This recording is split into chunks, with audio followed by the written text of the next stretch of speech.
గుణ అంటే చామంతికి ఇష్టం లేదని చెప్పిన తర్వాత పెళ్ళికి ఎందుకు ఒప్పుకుందని హర్ష చామంతిని నిలదీస్తాడు. అదే సమయానికి చామంతి విషయం చెప్పాలి అనుకుంటుండగా రమాదేవి వస్తుంది. ఏమైంది చామంతి? నీకు గుణ అంటే ఇష్టం కదా, ఆ విషయం బాబుగారికి చెప్పకుండా ఏం ఆలోచిస్తున్నావు?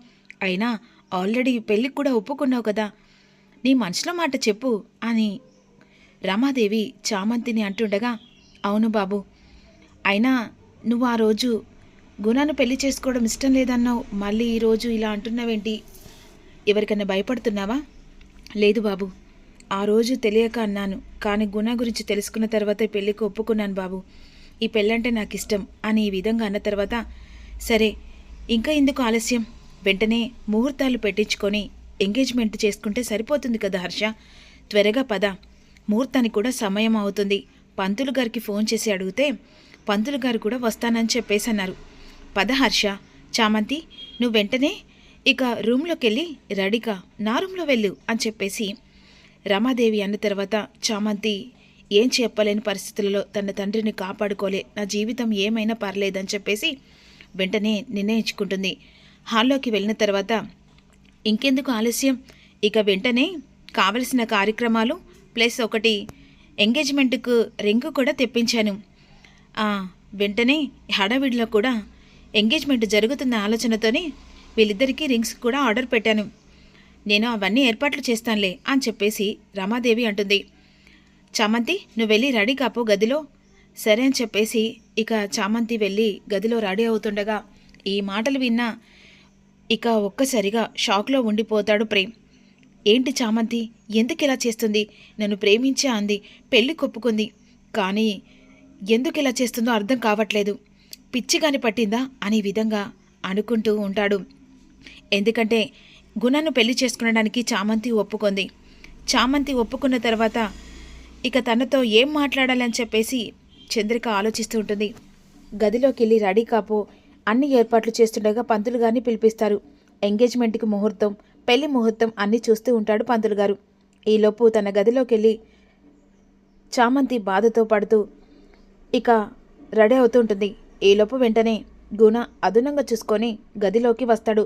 వెనక నుంచెలి ఇక భుజం మీద చెయ్యి వేసేసరికి గుణ చైతి అని చెప్పేసి అంటుండగా, ఏంటి చామంతి, ఇంకాసేపట్లో మనిద్దరం కాబోయే భార్యాభర్తలం, అలాని నా చెయ్యి ఎందుకు తీయమంటున్నావు? అయినా ఇది కరెక్ట్ కాదులే, ఇంకాసేపట్లో మనిద్దరం సగం పెళ్ళి అయినట్టే.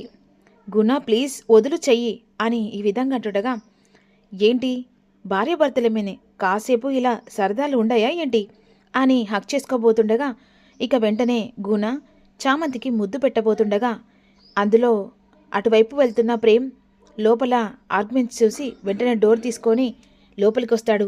అలా బలవంతంగా చామంతికి ముద్దు పెడుతుండగా ఒక్కసారిగా తోసేసి కొడుతూ ఉంటాడు. కొట్టేసరికి ఏంటి, ఏం జరుగుతుంది?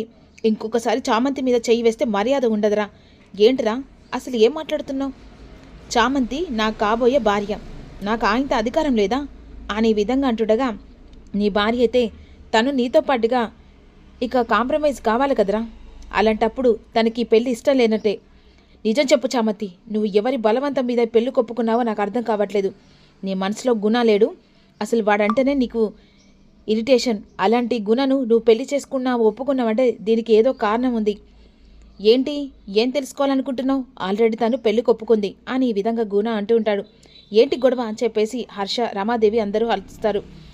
ఏంటా, పెళ్లి కాకముందుకే తనతో అసభ్యంగా ప్రవర్తిస్తున్నాడు. ఏంటి ఏంటి గుణ? అయ్యో ఆంటీ, ఏం లేదంటీ, న్యాచురల్గా చామంతి చూడడానికి గదిలోకి వచ్చాను. జస్ట్ హ్యాండ్ పట్టుకునేసరికి చామంతి రచ్చ రచ్చ చేసింది. ఇందులో మీ బాబు వచ్చి నన్ను కొట్టాడు. ఏంటి ప్రేమ్, ఏమనుకుంటున్నావు? ఆయన వాళ్ళిద్దరు కాబోయే భర్తలు, ఆ మాత్రం చనువు ఉంటే తప్పేముంది? అమ్మా అది కాదమ్మా, నువ్వు మధ్యలో మాట్లాడకు, నీకు అవసరం లేదు, వెంటనే బయటికి వెళ్ళు అని అంటుండగా ఇక ఈలోపు హర్ష, ఇంకొకసారి ఇలాంటిగా ఆలోచించడం పక్కనే పెట్టు బాబు, ఎందుకంటే పెళ్ళైన తర్వాతనే కదా. అమ్మ చామంతి, ఏమన్నా ఇబ్బంది పడ్డావా? లేదు బాబు అని విధంగా అంటుంది. సరే, ఎంగేజ్మెంట్కి టైం అవుతుంది, పద హాల్లోకి అని చెప్పేసి గుణ చామంతిని అందరు కలిసి హాల్లోకి వెళ్తారు. ఈలోపు చామంతి హాల్లో కూర్చున్న తర్వాత ఎంగేజ్మెంట్కు కావాల్సిన అన్ని ఏర్పాట్లు చేస్తుంది. పంతులు గారు వస్తారు. ముహూర్త బలం ప్లస్ ఎంగేజ్మెంటు ఈరోజు బాగుందని చెప్పేసి అంటుండగా ఇక ప్రేమ్ ఆలోచించకుండా ఈ పెళ్ళి జరిగితే సగం పెళ్ళి అయినట్టే, చామంతి నాకు దక్కదు, చామంతి దక్కకుంటే నేను బ్రతకలేను అని చెప్పేసి ఈ విధంగా అనుకుంటూ ఉంటాడు. ఇక ఎంగేజ్మెంట్ సమయంలో చామంతి ఏం చేయలేని పరిస్థితి, నా జీవితం ఏమైనా పర్లేదు, మా నాన్నను కాపాడుకోవాలని చెప్పేసి ఈ విధంగా అనుకుంటుంది. వెంటనే అదే సమయానికి చామంతి గుణకు ఎంగేజ్మెంట్ జరుగుతుండగా ఆగండి అని చెప్పేసి గట్టిగా అరుస్తుంది చంద్రిక. అందరూ షాక్ అయిపోతారు. ఏంటి చంద్రిక, ఎందుకు ఎంగేజ్మెంట్ ఆపుతున్నావు? ఎందుకా? అసలు చామంతికి గుణ అంటే ఇష్టం లేదు, అలాంటప్పుడు ఎంగేజ్మెంట్ ఎందుకు జరుగుతుందమ్మా? ఏంటి చంద్రిక, పిచ్చిగాని పట్టిందా? అయినా చామంతి ఈరోజు గుణ అంటే ఇష్టమని చెప్పేసింది, అలాంటప్పుడు గుణ ఇష్టం లేదని నీకు చెప్పిందా? అవును, నాకు చెప్పింది. ఎందుకు చామంతి, ఎందుకు ఇంత పిచ్చిగా ఆలోచిస్తున్నావు?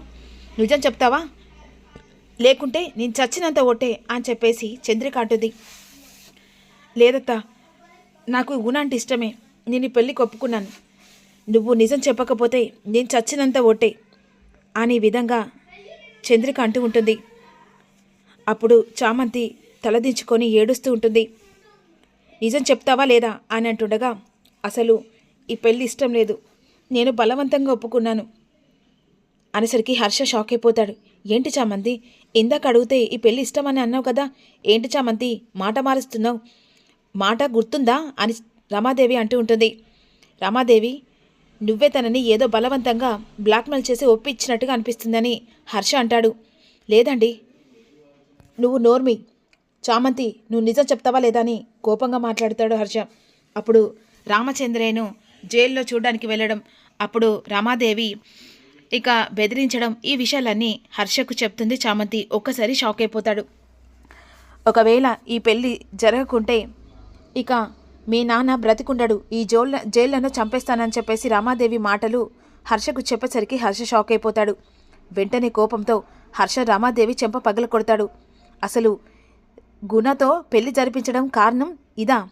అంటే నువ్వు బలవంతంగా తనని బ్లాక్మెయిల్ చేసి ఈ పెళ్లికి ఒప్పించుకుంటే ఒక ఆడపిల్ల జీవితం సర్వనాశనం చేయడానికి సిగ్గుగా అనిపించట్లేదా? అది కాదు హర్ష, నోర్మి. ఇంతే కాదు బాబు, అసలు నీకో నిజం చెప్పాలి. అసలు ఏం జరిగిందంటే అని చెప్పేసి చామంతి ప్రేమించుకున్న విషయం కూడా ఇంట్లో చెప్పేస్తుంది చంద్రిక. ఆ విషయం విన్న హర్ష షాక్ అయిపోతాడు. అప్పుడు వెంటనే హాల్లోకి వస్తాడు. అవునానా, చందు చెప్పేది నిజమే, చామంతి నేనంటే ఇష్టం లేదని చెప్పుట్లా నేను ఏ విషయం చెప్పలేని పరిస్థితిలో ఉన్నాను అని చెప్పేసి తనకు ఒంటి మీద ఉన్న గాయాన్ని ఒక్కసారి చూసి షాక్ అయిపోతాడు. చామంతి లేకపోతే నేను చచ్చిపోతాను, చామంతి నా ప్రాణం అనే విధంగా అంటుండగా ఇక హర్ష రామాదేవి అందరూ షాక్లో ఉండిపోతాడు. అంటే ఇదంతా కావాలని రామాదేవి నాటకం వేసిందా? అసలు నీ బుద్ధి మారదా రమా? ఒక ఆడపిల్ల జీవితం ఇలా నువ్వు ఆలోచించి ఏంటి హర్ష, ఇందాక నుంచి చూస్తున్నా, ఆఫ్టర్ ఆల్ పని మనిషి, ఆ పని మనిషి నా ఇంటి కోడలు కావడానికి దానికి ఎంత అర్హత అనే విధంగా అంటుండగా నిషా అంటుంది, ఆంటీ ఒకవేళ చామంతిని పెళ్లి చేసుకుంటే నేను మాత్రం ఎవరిని వదిలిపెట్టను, ఇంతకింత మీ అందరి మీద కేసు పెడతాను, మా డాడీ కూడా వదిలిపెట్టాడు అని చెప్పేసి అంటుండగా, అయినా నువ్వంటే నాకు ఇష్టం లేదు, నీ మెడలో నేను 3 ముళ్ళు ఎలా వేస్తా అనుకుంటున్నావు అని అంటూ ఉంటాడు. చామంతి లేకపోతే చచ్చిపోతానని బెదిరించేసరికి హర్ష నిర్ణయం వెనుకాల ఎలాంటివి ఉంటుంది, ఇద్దరు పెళ్లి జరిపిస్తాడనేది తెలుసుకుందాం.